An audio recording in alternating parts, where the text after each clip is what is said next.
What's going on, Packers fans? Aaron Nagler here. Tazim joining me to talk some football. Tazim, we are finally in draft week. I don't know about you, but I am ready to find out who are going to be the newest members of the Green Bay Packers starting Thursday night with the Packers on the clock at 25. It's finally here. I mean, I don't know if you're excited. I'm excited. I can't wait to see who the Packers take. What are your thoughts on the draft heading into Thursday night? Well, like you said, it's finally about to be here. Well, we're a couple of days away, and we can really start talking football in reality. So, all this fantasy talk, all of the projections, all of the Right. guessing, we can be done with that, and we can truly take who we've now drafted and project or at least look at the traits, the film, and everything, and then project it onto how will this player help this team win the Lombardi, because that's what it's all about. That is what it's all about. And I think a lot of this obviously is going to probably take place on the defensive side of the ball. We know on offense, yes, they will undoubtedly continue to add pieces. We know they have to bolster their offensive line. I don't doubt for a moment that at least one running back will get taken, maybe even two. But I think on defense, with offense and the way they ended the season, I see a way forward there that I'm pretty comfortable. Yes, there will be tweaks. Yes, they will continue to evolve on offense, but on the defensive side, to your point, man, finding out like who is going to be playing safety, who is going to be lining up at linebacker, like those are just a couple of the questions where until we get through this draft, I honestly have no idea the answer to those questions. Well, I think they've done a great job of keeping things covert in terms of who do they really like. I mean, Right. we can do all of the projecting we want to do as far as, Packer types, traits, the RES. I mean, all of these formulas, these things Mhm. we attempt to put together and come up with, well, who are they going to take? Well, look, all we got to do is look a couple of years ago. There's no one who can possibly tell me they thought that they were going to take Quay Walker in the first round with the Totally first agree. pick. Right. That is just, they cannot tell me that. And the reason I know they can't, because I saw all of those, mock drafts. I Right. saw where they had him and where they thought, that he would go. People thought he was a project. They did not think that Quay Walker was going to go where he went. And look, has he been great? He has been something that we can see what he can be. And that's the best thing that I can put. I think he was, and he has proven that he is first round talent. And I think this will be the defense where he gets to play on the outside at Will or Sam, and we can see him coming downhill and doing what he does best. And that's what really the draft is all about, in terms of you're getting players not about what they did in college, but you take what you were able to come up with in terms of traits, the translatable things to the NFL that they did in college. Then obviously there are the meetings, there's the testing, there are all these other things that we don't get to see, the medicals.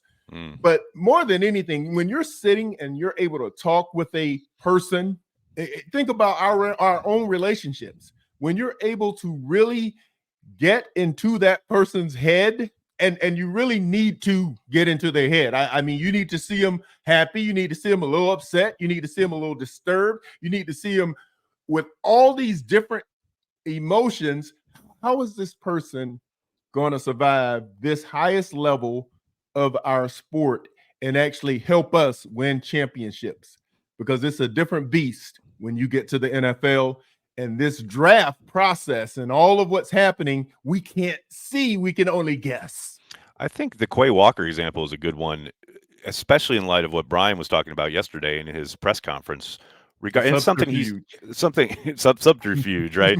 But it's something he's touched on before, as far as you know, we as the outside, the public, the media, if you will, we love getting obsessed with schematics, right? Oh, they're switching to a 4-3. What does that mean? Do you have the guys that can play there? And Brian keeps saying this, and he said it pretty much since he got the job. Like, look, I want guys who can do as much as possible.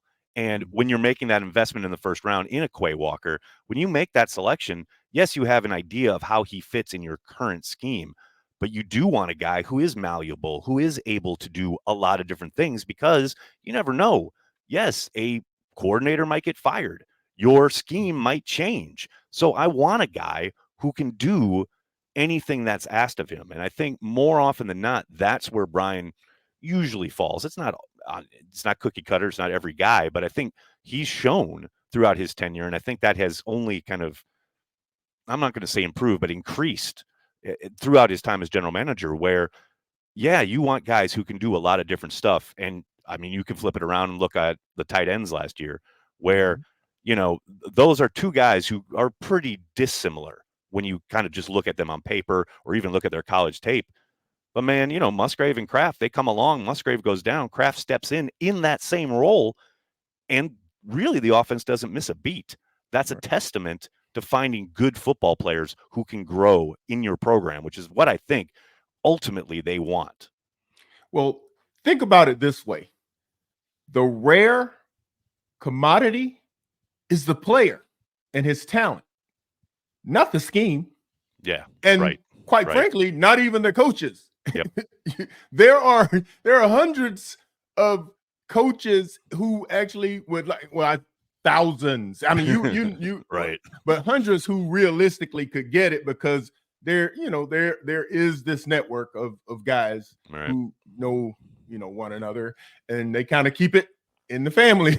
And that's just kind of how it's been. They keep it tight, no doubt. They keep it in the family. But regardless, the schemes, the coverages, the rushes, the blitzes, all of that stuff, we've seen it before. Yeah. We've seen those before. But when unique talents come around and they have something that another man that size doesn't usually have, that's the unique piece. So what you need is to be able to make sure that you have coaches who can tailor what they do around that unique piece, meaning the players. And that, I think, is what we were missing. That's what we've been missing defensively. We have, if you were to take, I guess, and let's just use it as an RAS system. If you use the RAS system, we got to have the top defense. Because we got all these RAS superstars, right? Right. So it's like, okay, we have the athletes and we have football players. I mean, and that's something I think that a lot of people need to really get right, because I don't think they understand that Goody is not going and grabbing the best athletes. He's going grabbing the best football players who are the best athletes. Because understand this, if he wanted an RAS superstar team, football is not where you would go. He can go to NCAA track meets and he will be able to find 10s. He can put together a whole team of 10s, and they wouldn't be able to play football worth a damn. They'd get their ass whooped on Sunday. So true. They all would test 10s. So he's doing it in a manner that people need to understand. These are football players, and even if there is some development needed, perfect case, Jordan Love. Develop them. That's if you have a system in place that allows for it. The problem is we're in a microwave society. Let's look at the teams and how they keep on rolling over.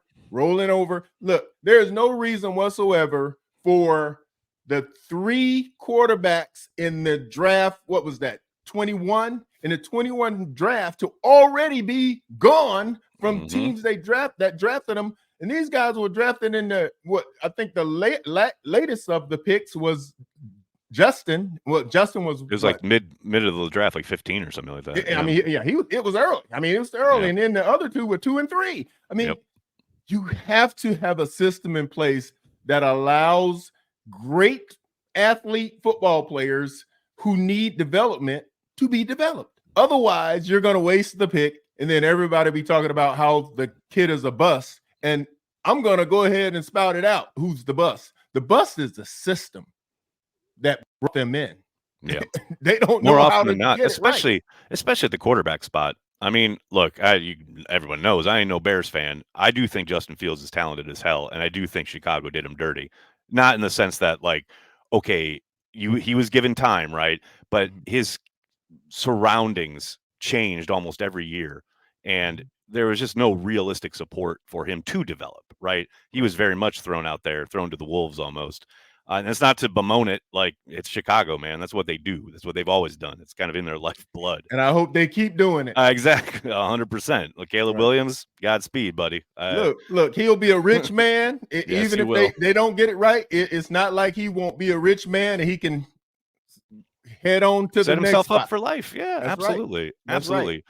Getting back to the Packers draft, I just dropped my 2024 draft crushes video this morning, which people, I encourage you to check it out because if I have a draft crush, that guarantees that player will not be a member of the Not Green Bay Packers. Like they have never taken a single crush of mine. So hopefully, Tazim, maybe you have one or maybe two guys that you like in this draft. We'll have a little better luck. I figured, I put mine out there. Is there anybody out there in this draft class that you really like? It doesn't even have to be like first well, rounder, deep, I have whatever. four. I have Okay, four hit me with them. and an honorable mention. Okay. So my four draft crushes are Barton, DeJean, Hmm. Bishop, and Kinchins. Oh yes, I My think Bishop's honorable probably got my, the best chance my of becoming a honorable Green Bay Packer. mention is Melton. Now, let me go back inside of the reality of Right. what I see in terms of the possibility of getting them. I believe that Goody would like to find a way to get Barton because you have to protect the franchise. I think he would like to find a way. I'm not saying he will, but I think he would like to find a way to get Barton. I'm hoping, and believe it or not, this is actually my main one I want on the Mm. Packers. I am hoping that the inside noise is just as messed up as the outside noise is on Bishop, because I don't know what the hell these people are looking at that have Bishop going in the third round, the Right. bottom of the second. I'm like, you got to be out of your damn mind. If you telling me you think that this young man will last that late into the draft, or if he does, I can't. First of all, there is no way I think Green Bay would let him drop like that. That's why I said I think that's the best case for of your crushes. I think that he's got the best chance of ending up in green and gold. Yeah, yeah. I'm telling you, if he's available in the second, I think it's a done deal. I think it's done. I think, yeah, that's the thing, and I love that you have Max Belton in there. I absolutely love his game. I don't know, it feels like his momentum, and you never really know sitting from the outside looking in, but it feels like he's one of those classic guys who everyone's kind of discovering through the process. Teams were probably in on him early. They've probably had him at a certain spot, but I've watched him like his mock draft status go from like, oh, he's late day two. Now he's like top of the second round, sometimes even creeping into the bottom of the first. I'm like, I love him. I just don't know how the Packers would feel about him. The But I'd love to reason get the the Melton reason brothers on the team look, the together. reason I say honorable mention is because of his size. If we're just talking about his play, Yeah. he's a Packer. Yeah, I feel you. His size, I think, may make them miss because I think somebody will take him before we get to at where Green Bay may value him because of the size thing. Yeah. And he would, I mean, if we drafted him, he would be our smallest defensive back on our team besides Jair, who is just a different. That's a different animal. I don't player, think. yes. I don't think you can compare anybody Agreed. coming into the draft and say, "Well, he's Jair size." He ain't Jair. No, so nobody let's is. let's Absolutely. not do that. Let's not do that. So, right. No, it's I'm true. talking about, It's so true. Yeah. I do wonder if you're sitting there at 25, right? And you're Brian Gutekunst, and some of the you mentioned Barton, and I think again, offensive line seems to be the consensus favorite as far as position or positions that they'll target there, whether it is a tackle, if there's a tackle they have, highly rated who falls, or if there is a guy like Barton or any number of other guys who are, flexible and have the ability to play up and down the line. That's got to be tough. And you heard Brian talk about it yesterday as far as doing all this work before the draft so that when the moment arrives, you're not reacting emotionally. You're trying to like have your board set. And I loved his phrase. I think he said the courage to follow the board, because in the moment you can have doubts, but doing all this work hopefully puts most of those doubts to rest when you're on the clock. Well, what happens though is it's when he says courage to follow the board, that means to stick when things shake out differently in other places, because they do in-house very similar to what these, the mock draft people are doing. They do it in-house because they need to have a plan. Okay, if this happens, then what? If that happens, then what? Well, what if in their 1,000 scenarios they didn't plan for this particular player to be available?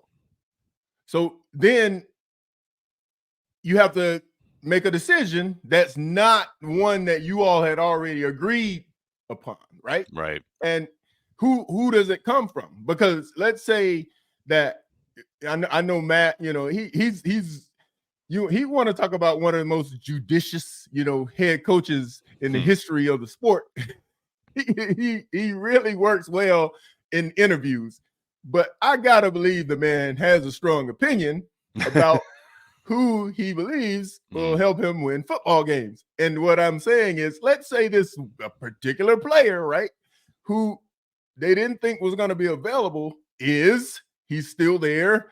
And this is like Matt has him here, like way up here. I gotta believe Matt then calls a meeting. Hey, let's get on this guy. Yeah. We didn't think he was going to be there.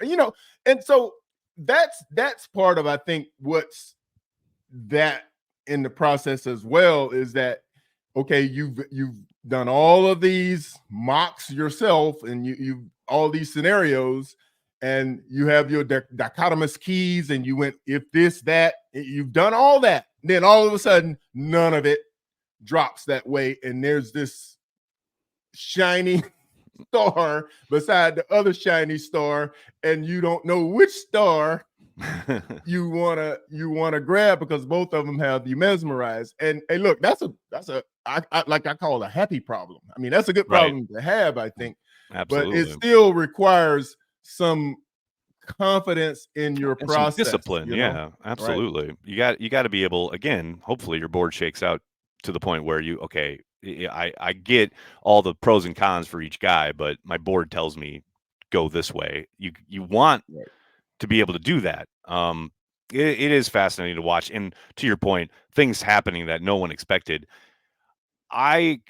It's always funny to hear Packers fans or fans in general talk about, like, how do they know XYZ as far as what other players are going to do or what other teams are going to do. I don't think people understand, like, I talk about the NFL being a relationship business, and you obviously have been in the business and know how true this is. I don't think people get how scouts in one building, friends with scouts in other buildings, like, there's a whole back channel conversation going on throughout the draft process. Now, you've got to be able to kind of discern who to trust and who not to.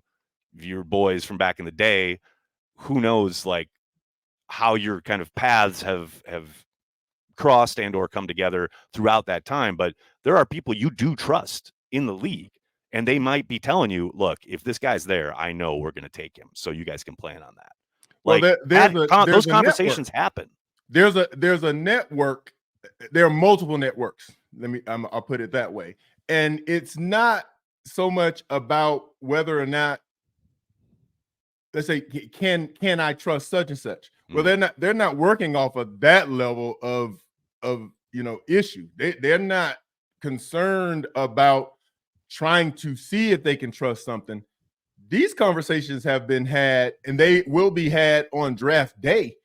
And I'm talking about, there are close friends all over. Like I said, there is a network now. There's a family, almost is the best way to put it. There's a family, and they keep one another employed, but they also keep one another in the loop when it comes to how am I structuring what I'm doing, and how can you structure what you're doing. And we're not in competition necessarily, but we're building what we're building, and we're working together to make that happen.